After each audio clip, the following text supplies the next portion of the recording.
Everybody knows that I am a huge Porsche fan. I love them, I want one, and I think they are just fabulous. And even though this Porsche Macan Electric is very, very different from the rear engine sports car that I want, Porsche absolutely nailed it with this one, just like they do with everything else.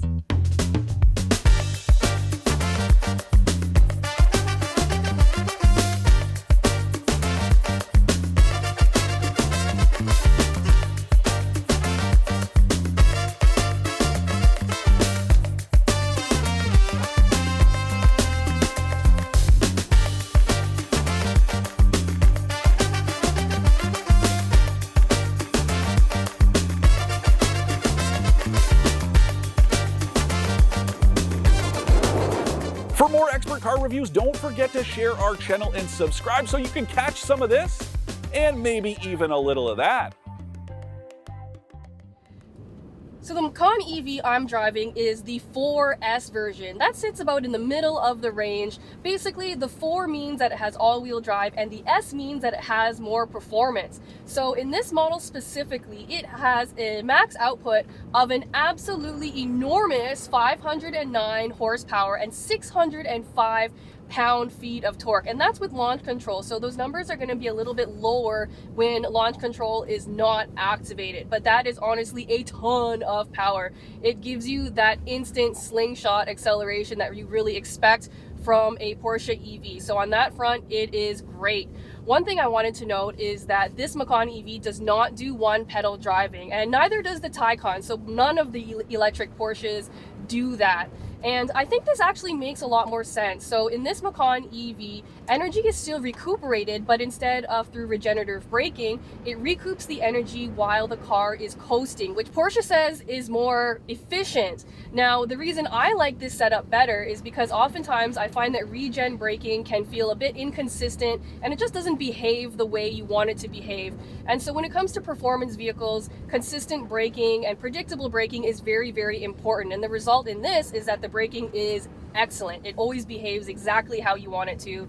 And so, of course, driving this car is very Porsche. So this Macan has an estimated range of 463 kilometers, which I think is great. It also happens to be really efficient, even though it doesn't have regen braking. So I've been getting about 23 kilowatt hours per 100 kilometers, which is very, very efficient, especially when you consider how cold and snowy it is today. The other great news about this electric platform is that it is capable of basically the fastest charging speeds available, and it can accept up to 270 kilowatts. And so what that means is that if you can find one of those ultra fast public chargers, you can get from 10 to 80% in just 21 minutes, which is awesome. The other good news is that all Macans come with a 2-year free charging plan at Electrify Canada stations. Now, there's about 130 something chargers split across about 34 different charging stations across 5 different provinces. So that's not a huge amount, but they do say that they're planning on doubling those chargers by the end of the year. So hopefully they actually follow through on that. And there is even more good news. So you already know, because you subscribe to the AutoTrader YouTube channel, that every time I review a Porsche, I'm just going bananas about how great the driving dynamics are. And this Macan EV has those trademark awesome driving dynamics that Porsche has become so famous for. And honestly, you shouldn't be surprised. And so one of my favorite features of this Macan EV is that it comes standard with the air suspension. And I love this air suspension because it means that the different driving modes actually make a big difference. So when you're going through some corners like this and you're in sport mode, the air suspension stiffens everything up so that the car stays really flat and it feels very confident in a corner. But on the other hand, if you just wanted to cruise comfortably and very luxuriously, you can dial it back and you don't really feel any broken roads, which is amazing considering these enormous wheels. That combines with the amazing steering, everything just feels so buttons down, and as a driver it makes you feel very confident and very in control. So I obviously love the driving dynamics of this Macan EV. Something that really surprised me in a good way is how practical the Macan EV is. So Practicality has never really been a strong suit of many Porsches, just because that's not its purpose, right? Its purpose is to drive really, really well, and they all do that. But this Macan EV has lots of room for small item storage, big deep door pockets that you can fit a water bottle in. There's a big storage compartment under the armrest, and there is a huge one behind the cup holders in this compartment here. In the back, the trunk is also quite big, and there's also a frunk, which I love to see, that holds about 87 liters worth of stuff. Another thing I like is that the rear seats fold in a 40-20-40 pattern, so you can put some longer stuff down the middle and still have room for 4 adults. And the other great thing is in the back, it comes standard with rear heated seats in this trim, which is great to see. Headroom is okay, legroom is okay. Honestly, this is not a Cayenne sized SUV. It's a little bit smaller than that. And so if you often have taller passengers in the back, you might just want to keep that in mind. But in general, very practical, and I am very happily surprised by it. Another one of Porsche's strengths is build quality, and that's especially true with this Macan EV. So the interior is obviously going to be really well put together. Everything is tight and the materials are very upscale and high-end, which I love to see. There's also some good news. The infotainment system is run on an Android automotive system, which is new.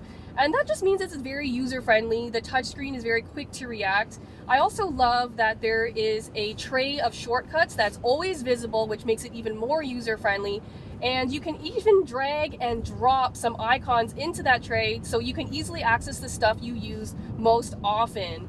I love to see that there are still some physical toggles here for the climate control system, but I don't really love the touch capacitive buttons under this panel of glass. And I've complained about this before in Porsches. I just think it's never going to be as user-friendly as physical buttons, and it just attracts dust and gets so dirty so easily. So I'd really love to see Porsche get away from using this.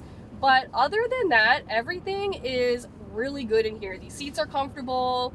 The heated steering wheel comes standard, although I gotta say, one of my big complaints about the Macan EV is that this heated steering wheel doesn't get hot enough.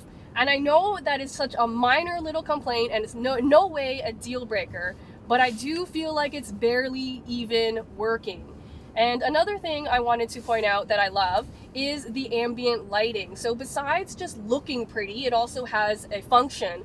So it actually communicates with the driver. So the strips across the dashboard will flash green when it's charging to show you the status of the charging. This strip here will turn amber to warn you if there's somebody in your blind spot. They'll also flash if you get an incoming call or anything like that. So beyond being pretty, I love that they have a real practical function. One thing that drives me nuts about this is that Porsche is charging $410 for the rear wiper. Now that's absolutely crazy, and that feels like really penny pinching to me, especially in Canada when we need that rear wiper. Like if this was California, I would understand not including the rear wiper, but come on Porsche, you should have really included that as standard. And so I know I just complained about a $400 option, but pricing for this 4S model starts at $107,000 because this one has a whole bunch of options added in. The final price plus destination ends up being about $125,000, which honestly, besides that wiper thing, everything feels very, very worth it. You know, when you're paying that money, you're paying for an obsessively engineered vehicle that feels amazing, looks amazing, and it has that brand prestige that Porsche drivers know and love. And the other thing I wanted to mention is that Porsche sets the standard for driving dynamics, and that's true of this EV. And if that's what you want, this Macan 4S is worth every penny. To recap, I love the Macan Electric's flawless driving dynamics, superior build quality, and surprising practicality. I don't love how they're charging for a rear wiper or that the heated steering wheel doesn't get hot enough. I think it says a lot that those are my only 2 complaints about the Macan Electric, and that's me really nitpicking on an otherwise fantastic vehicle. What I like the most about the Macan EV is that it's a great EV, but it's also a great Porsche, period. And I don't think traditional Porsche fans are going to be upset with what this vehicle is offering because it does what the brand does best, which is to be undeniably excellent.